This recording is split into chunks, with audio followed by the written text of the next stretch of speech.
Assalamualaikum, welcome back to Sembang Kartel. Hello. Makanya hari ini akan aku cerita. Macam hari Peter Pan pula dengan borak dah ni. Aku nak ambil aura orang seberang ni. Oh, sebab cerita pada seberang ke apa? Berkenaan dengan orang seberang lah, warga negara Indonesia. Tapi cerita tu kat Malaysia. Okey, faham. Okey, jadi untuk minggu ni aku ada satu lagi kejadian ataupun kes yang terjadi dekat Malaysia masa tahun 1947. Aku percaya yang tengah tengok ni pun mungkin ada yang belum lahir lagi pun masa tu. Sama lah macam kita orang. Tapi tak apa, kita kongsikan apa yang aku tahu. Apa yang korang tahu pun korang boleh kongsikan kat ruangan komen. So tak nak buang masa lagi, aku dah excited nak cerita ni. Okey, sebab cerita ni ada kena-mengena bersangkut paut dengan kehidupan harian kita. Okey. Nak tahu cerita pasal apa? Tengok video ni sampai habis. Jom sembang.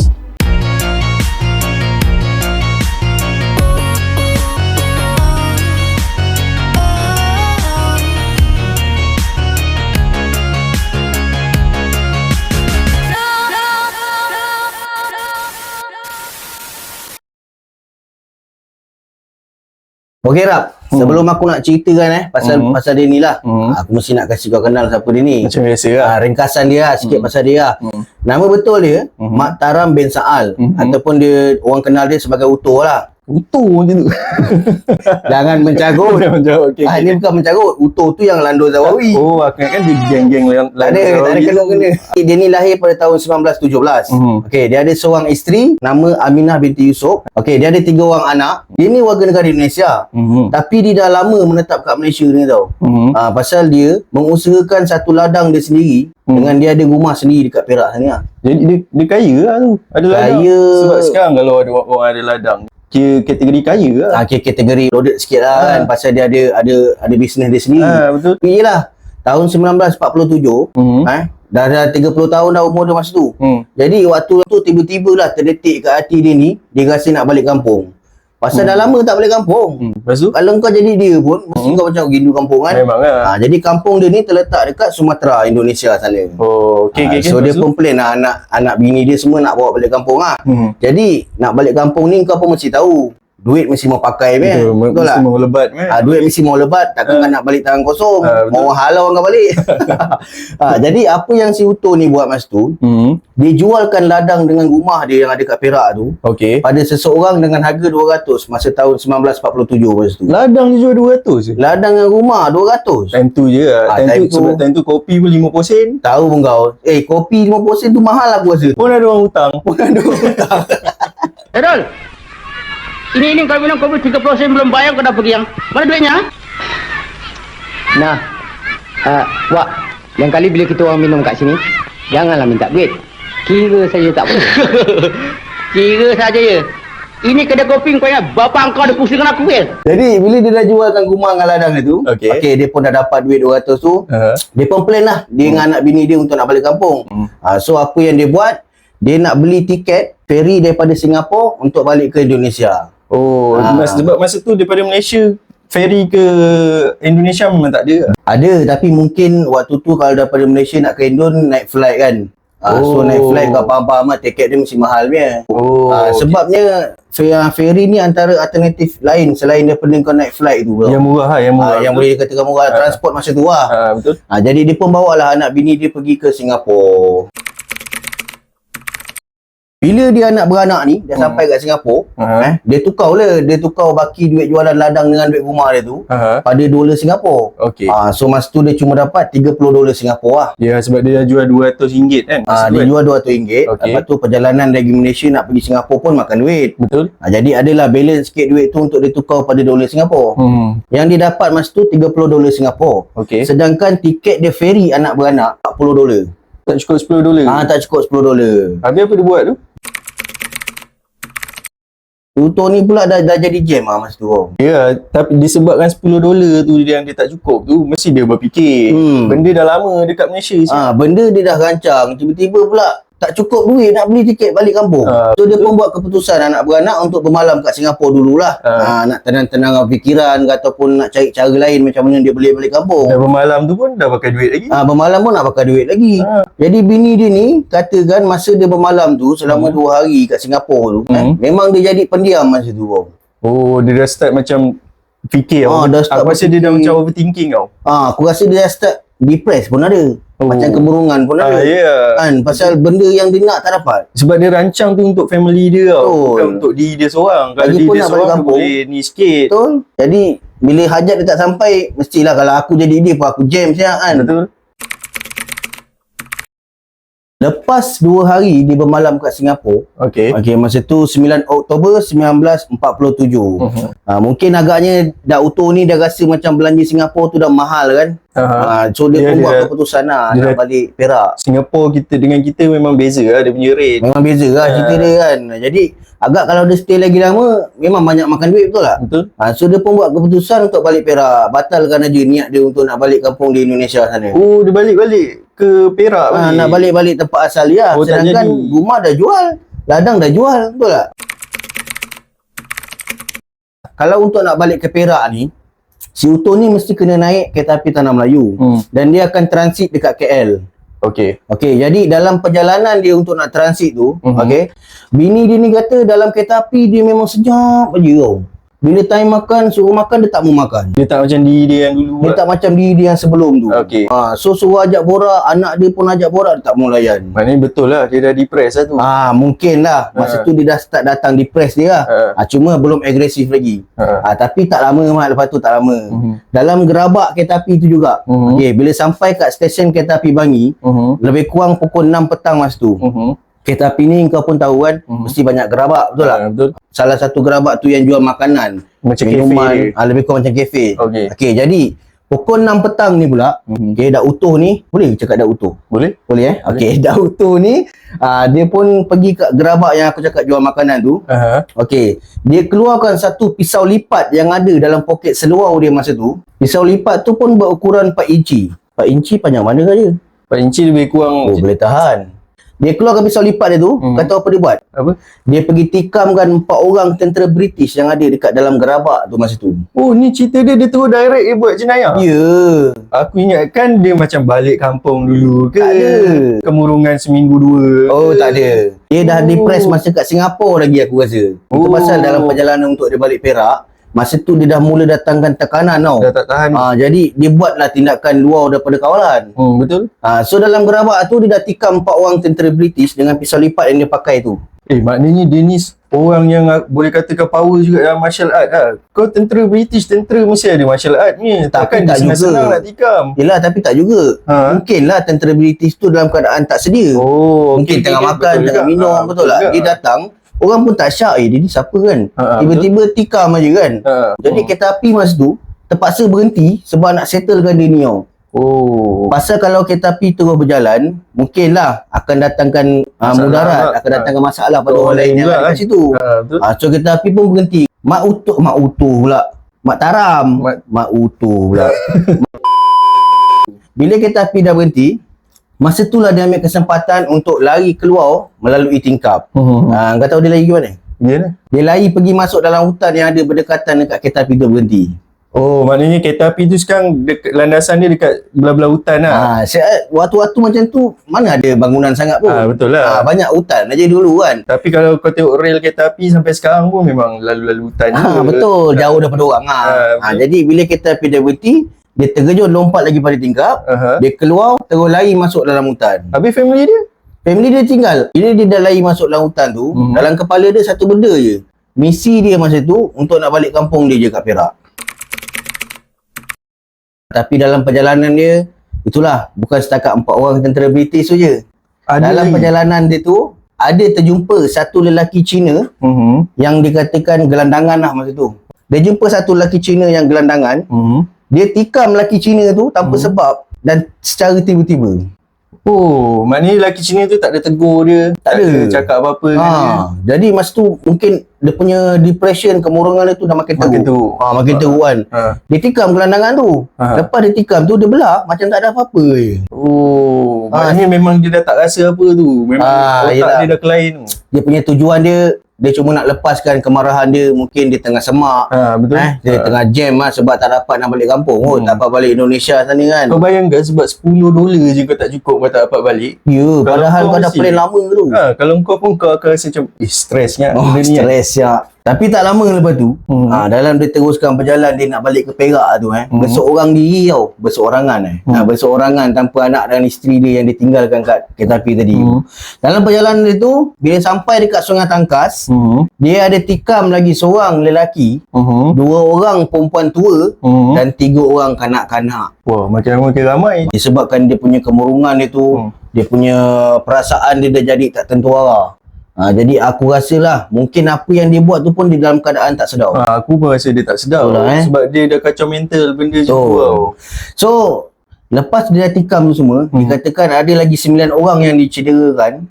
Dan aku baca macam ni lah, dia nak bunuh juga 9 orang tu. Mungkin dia bunuh tapi orang tu tak mati. Mungkin sempat lari atau sempat elak. Atau mungkin dia ingat orang tu dah mati, tapi dia belah tapi orang tu tak mati lah. Boleh jadi juga kan. Tapi tak kesampaian lah untuk nak bunuh yang 9 orang tadi tu. Setakat cedera je lah. 9 orang tu cedera lah. 9 orang tu cedera saja. Disebabkan perbuatan dia ni makin menjadi-jadi lah. Makin banyak orang bunuh dia. Makin banyak orang yang dibunuh. So pihak polis tu masa tu cubalah untuk nak cari Mat Taram ni ataupun Utuh ni, untuk nak kesan dia lah. Tapi sayangnya masa tu polis tak dapat untuk nak cari dia. Sebab aku rasa mungkin dia masih lagi dalam kawasan hutan yang dia lari tadi tu kan. Belum sampai lagi tempat jalan besar ke jalan utama. Ya, mungkin tak ada saksi yang nampak dia lah. Mungkin tak ada orang yang nampak lagi masa tu. Jadi dalam perjalanan dia untuk balik ke Perak tu sebenarnya mengambil masa 36 jam. Ataupun jarak dia lebih kurang 100 km lebih. Jalan kaki? Berjalan kaki tanpa berhenti. Koyak amat. Kalau aku dah terkencing tu. 100 km jauh. Memang jauh. Aku nak jalan daripada ruang tamu pergi dapur pun aku malas fikir 2-3 kali. Kau nak buka TV pun pakai kaki lah. Ya lah. Ini 100 km nak jalan lah. Weh, tak larat dia. Itu betul mental betul. Jadi bila sampainya dia dekat Perak, dia terserempak lah dengan satu orang kampung ni. Okey, So orang kampung ni nampak dia bertanya, bukan cakap nak balik kampung ke Indonesia? Apa ada kat sini pula kan? Jadi kau tahu apa dia jawab? Tak jadi balik sebab duit tak cukup. Oh, dia jawab macam tu? Dia jawab macam tu. Dia jawab juga? Dia tak jawab bunuh juga. orang. Tapi dia jawab macam tu lah. Oh, macam satu patah orang tanya dia jawab. Tanya sepatah, jawab sepatah kan. Dia kata tak jadi balik sebab tak cukup duit. Jadi orang kampung macam pelik. Kalau tak jadi balik, kenapa dia datang sini seorang? Mana anak bini dia? Anak bini dia tak Orang kampung pun tanya, mana anak dengan isteri kau? Anak dengan isteri saya ada tinggal dekat dalam kereta api. Sebab saya dihalau daripada kereta api. Oh, dia mengaku macam tu? Dia mengaku dia dihalau sedangkan dia lari. Sebab dia dihalau pula, masa tu dia cerita kat orang kampung, dia ada tertumpahkan air lah atas satu lelaki Cina ni. Mungkin kena seluar ataupun kena baju. Jadi lelaki Cina ni pun dah mula, dia bergaduh pula dengan lelaki Cina dalam kereta api. Oh, pandai pula dia menipu. Dia nak akalkan orang kampung lah kan. Ya, sebab aku ingat dia tak fikir apa kan. Dia sebab dia tengah tak fikir apa, aku ingat dia macam tak nak jawab ke apa ke. Dia pandai juga dia menipu. Mungkin dia jawab tu pun aku rasa dia membedal tu, main taram macam nama dia. So dia cakap dengan orang kampung yang dia dihalau daripada kereta api sebabkan dia bergaduh.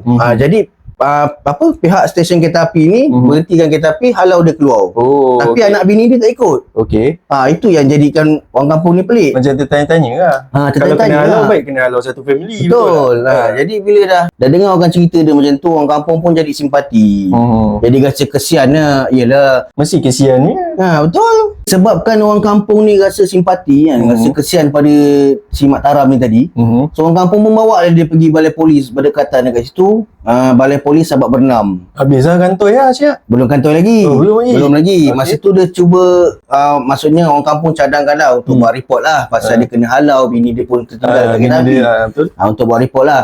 Jadi bila sampai kat balai polis tu, pihak polis ni pun tanyalah apa masalah dia. So dia pun ceritalah macam apa yang dia ceritakan dekat orang kampung tadi. Yang dia kata bergaduh dengan orang Cina. Cerita benda yang sama lah. Tapi kata, time tu balai polis dekat situ tak dapat laporan lagi yang berkenaan dengan dia ni. Belum dapat laporan. Sebab benda tu jauh kan, 100 jauh. km. Tapi adalah berita pasal dia masa tu. Berita masuk aku surat khabar ke, TV ke apa kan. Jadi bila dia ceritakan macam apa yang dia ceritakan pada orang kampung ni tadi, polis tu pun tanya lagi. Lepas tu apa jadi? Lepas tu dia pun cakap lah, lepas daripada saya kena halau daripada kereta api, saya dah tak ingat apa-apa. Sampailah saya terjumpa dengan orang kampung ni, barulah saya sedar yang saya dah sampai dekat Perak. Maknanya dekat situ nampak lah yang dia ni tak tahu apa yang dia buat sebab dia nak cover dia punya kes tu. Sebab tu Pandai aku cakap tadi kan, macam aku cakap, mungkin yang dia keluar dari kereta api, dia tikam orang, dia bunuh sana sini tu dalam keadaan dia tak sedarkan diri. Betul, sebab mungkin apa yang dia cerita tu ada betul dia juga tu. Betul lah. Cuma yelah, apa yang dia cakap dengan pihak polis tu kan, yang dia kata saya tak sedar apa yang saya buat, sampailah saya berjumpa dengan orang kampung, dan masa tu saya sedar-sedar saya dah sampai Perak. Kenapa tak dia punya dia punya perjalanan dekat situ? Patutlah dia cakap tu dia macam cara menipu. Aku rasa dia memang tak sedar pun. Betul. Dia main taram aja cerita tu. Dia main taram je cerita. Main kena dengan nama lah. Jadi kebetulan dekat situ Balai Polis 86 tadi ni, kebetulan ada seorang polis ni baru je terbaca cerita pasal pembunuhan dalam gerabak kereta api. Okey, bila dia terbaca pula, polis ni pula dengar cerita dia ni, ada macam kurang meyakinkan tau. Adalah poin-poin dia yang kurang meyakinkan. Jadi ada pula kena-mengena dengan kereta api. Dia dihalau daripada kereta api. Kenapa pula dia nak kena halau? Kan? Jadi polis ni pun syak pembunuhan tu dia ni yang buat. Mak Taram ni yang sebab buat. cerita dia tu lebih kurang dengan cerita yang kereta api tu kan. Cerita dia tu lebih kurang. Lepas tu, yelah macam dia kata dia dihalau. Sedangkan dalam cerita pembunuhan tu, dia lari keluar dari kereta api. Kan sama. Betul. Mungkin dia nak cover, nak protect diri dia, dia katalah dia dihalau. Betul tak? Jadi sebabkan statement daripada Uto dia tadi macam meragukan pihak polis tau. Lepas tu pula dia ada kena-mengena pula cerita ni dengan pembunuhan dalam kereta api tu. Yang polis ni baca dalam surat khabar tu lah. Polis ni pun dah jadi curiga. So tahankan dia untuk soal siasat. Okey. Pada asalnya datang untuk nak buat report ni. Untuk dia cakap pasal Cina tu. Pasal masalah dia. Tapi kesudahannya dia ditahan untuk disoal siasat. So bila dia ditahan, dibawa pula ke mahkamah untuk nak bicara lah. Jadi bila kat mahkamah tu disoal siasat, maksudnya pihak mahkamah ni tanya dia itu, tanya dia ini, tapi dia satu perkataan pun dia tak jawab. Bila sampai kat mahkamah tu, tanya itu, tanya ini, langsung dia tak mau jawab. Dia senyap aja tau. So tiba-tiba lah dalam tengah bicara tu, dia ada keluarkan satu ayat. Okey, ayat tu berbunyi begini: bunuhlah aku dan selesaikan dia cepat-cepat. Dia cakap macam tu? Dia cakap macam tu. Kau faham tak maksud dia macam mana? Dekat mahkamah dia suruh orang bunuh dia. Yelah, kalau kantoi pun dia kes bunuh, dah tentu arah penghujung dia gantung sampai mati. Tapi dia tak mengaku apa kan. Maknanya kes dia tu masih boleh diselamatkan kalau ikut kan. Betul, tapi dia ibarat macam bagi hint lah.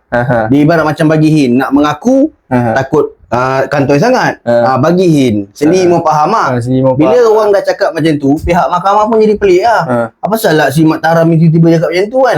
Bunuhlah aku dan selesaikan cepat-cepat. Kalau orang yang normal, kau mesti nak backup diri sendiri. Dah terkencing dalam seluar. Dah terkencing dalam seluar. Betul. Tak ada, saya tak buat. Bukan saya. Paling tidak pun macam tu. Tidak macam tu. Tangan dah jadi. Tangan dah gigil. Saya tak buat. Seluar dah basah ni. Jadi mahkamah pun jadi pelik. So mahkamah pun cakap, hantarkan dia pergi hospital untuk menjalani ujian mental dan fizikal. Okey. Tak lama lepas tu, bila dia dah buat ujian fizikal, ujian mental apa semua kan, so keputusan ujian tu pun keluar lah. Dapatlah kat pihak mahkamah.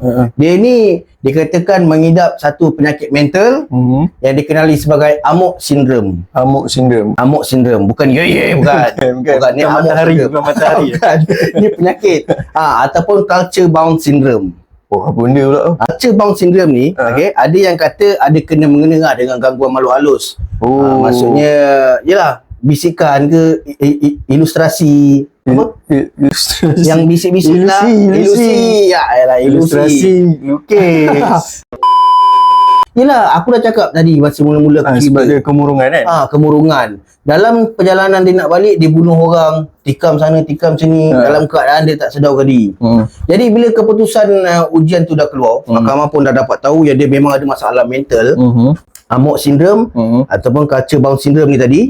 So mahkamah pun mahkamah mengatakan yang dia buat benda-benda tu semua dalam keadaan dia tak sedarkan diri. Dia tak perasan buat apa yang dia buat. Jadi dia cuma dijatuhkan hukuman kurungan, dikurung dekat Hospital Tanjung Rambutan. Dia menjalani rawatan lah. Dia ibarat macam tu. Tanjung Rambutan. Bukanlah hukuman pun. Mahkamah arahkan untuk dia menjalani rawatan ke Hospital Tanjung Rambutan tu kan. Pasal kalau biarkan dia bebas kat luar nanti, aku takut bersih orang Perak dia kerja kan. Memang dah tak wujud Perak. Betul lah. Jadi itulah ceritanya sebersikit pasal Mak Taram ni. Menarik ya cerita tu. Kan aku pun jadi macam Syul, takkan depress sampai macam tu. Sebab dia bunuh tu dalam keadaan dia tak sedar. Betul. Sebab dia tertekan. Mula-mula aku ingat kan dia macam buat cerita kat orang kampung. Macam dia kat, wah pandai pula engkau, tadi kau cakap engkau murung, lepas tu tiba-tiba betul. pandai pula dengan menipu kan. Rupanya memang betul-betul lah yang dia buat tu memang dia tak sedar lah. Memang dia tak sedar, dia tak perasan pun. Jadi itulah serba sedikit yang aku boleh ceritakan pasal Mataram ni kan. Apa aku cerita ni kau dapat tak? Dapat, aku dapat. Okey, bila seseorang tu tak kisahlah saudara mara ataupun family kau ke ataupun kawan-kawan kau ke, yang mana kau nampak dia ada gejala-gejala depression, Betul tu. kemurungan, so jangan ambil mudah benda tu. Betul. Kalau boleh dapatkan rawatan awal. Ya, Bawa lah pergi hospital untuk test ke apa kan. punca dia kecil tau Punca dia kecil. Tapi kalau korang rasa macam kecil, sebab depression ni kadang-kadang ada orang, kita bukan semua orang yang kita boleh bagi nasihat tau. Betul. Untuk depression ni kan. Ha. Kadang orang semua cakap, ni pasal kau tak sembahyang lah ni, pasal kau ni kan. Memang benda tu sedikit sebanyak memang mempengaruhi tau Rohani kita kerohanian kan. kau kan. Betul. Sembahyang tu semua memang kau kena buat. Benda tu kan kewajipan Benda tu wajib, kau untuk rohani kau, makanan jiwa kau, Betul. zikir apa semua.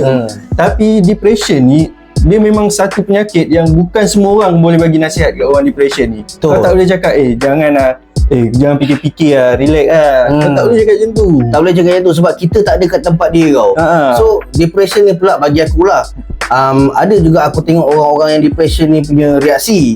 Ada depression yang boleh kontrol dengan betul. nasihat. Contoh kau jangan fikir-fikir sangat, kita betul. boleh tenang-tenang, jom kita pergi buat benda lain. Ada orang tu boleh dengar. Ada pula orang dia agresif pula bila kau nasihat. Ya, Pasal apa? Dia tengah semak nak fikirkan masalah dia, kau pula buat semak nak pergi pujuk dia.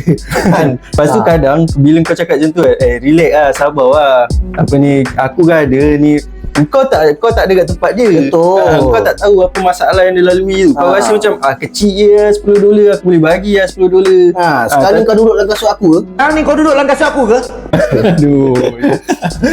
So itulah cerita pasal Mataram ni. Jadi segala yang aku cerita ni bukanlah tujuan untuk aku nak mengaibkan mana-mana pihak.